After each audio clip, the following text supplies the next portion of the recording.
This is Mastercaster, taking you from zero to podcasting hero. And now here is your host, Neil Butler. In this episode, we start looking at the design of your podcast. That is, the structure, the name, the duration and frequency, and a range of other factors that need some consideration before you get started. There are a few things to consider when designing your podcast. Let's go through them one at a time.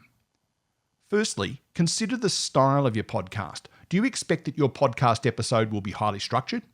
Will you be presenting each episode by yourself, or will you be interviewing guests? Will your podcast be tightly scripted or more likely conversational? These are really important questions to consider before you get too much further into your thinking.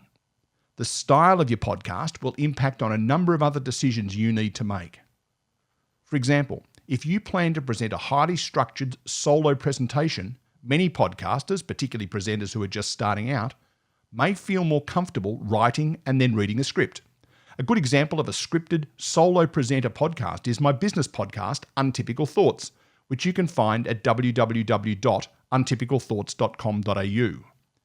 This type of podcast introduces a couple of constraints. Firstly, if you're working to a script, this will be a much longer process, writing and editing the presentation before you get to record it. I'm not saying this is a bad thing. I'm working from a script for these episodes. Just remember to factor in the extra effort when you're planning your week.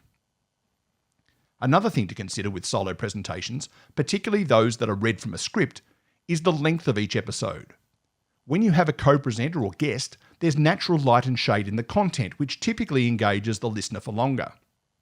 If you're working solo, that light and shade is harder to achieve, and therefore you're less likely to be able to hold the listener's attention for as long in each episode.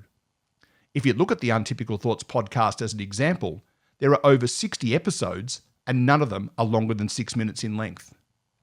That said, I'm not saying that structure is a bad thing. In fact, having a degree of predictability in the content can be a good thing. For example, I present a podcast called WowPod, which is basically conversational. I invite a guest to share between 3 and 5 statements of wisdom, things they've learned along the way, and we discuss them. Whilst you could describe our conversations as freestyle, there is a consistency of structure.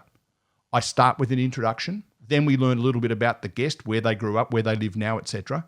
Then we discuss their words of wisdom. Then we do our 15 fantastic fun facts before finishing with a standard conclusion, during which I promote the opportunity for potential guests and remind listeners about our website and social media.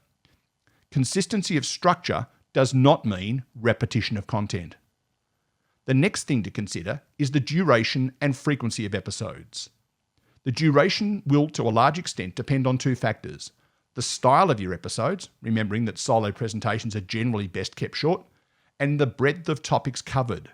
There's no right or wrong duration of a podcast episode. As someone once suggested, they should be long enough to present what you want to present and short enough to keep your listeners' attention. I think that's good advice. Frequency will depend a little on how much time you can commit to your podcast project and whether it's time critical or not. That is, does the content need to be released soon after it is recorded?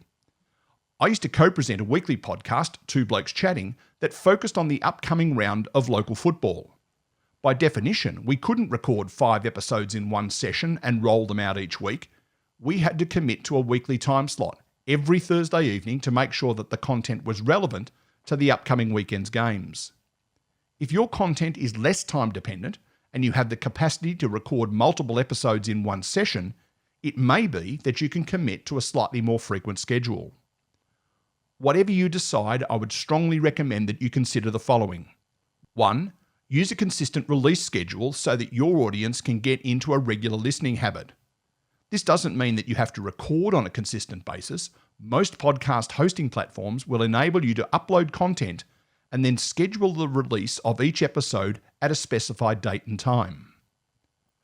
2, I would strongly recommend that you start off less frequent and build up as your subscriber numbers grow. If you start off by releasing, say, 2 episodes a week, there's a lot of effort up front. You run the risk of using up all of your proposed content or guest list before you've built up an audience. That content won't be wasted though, because older episodes remain in the podcast until you choose to delete them.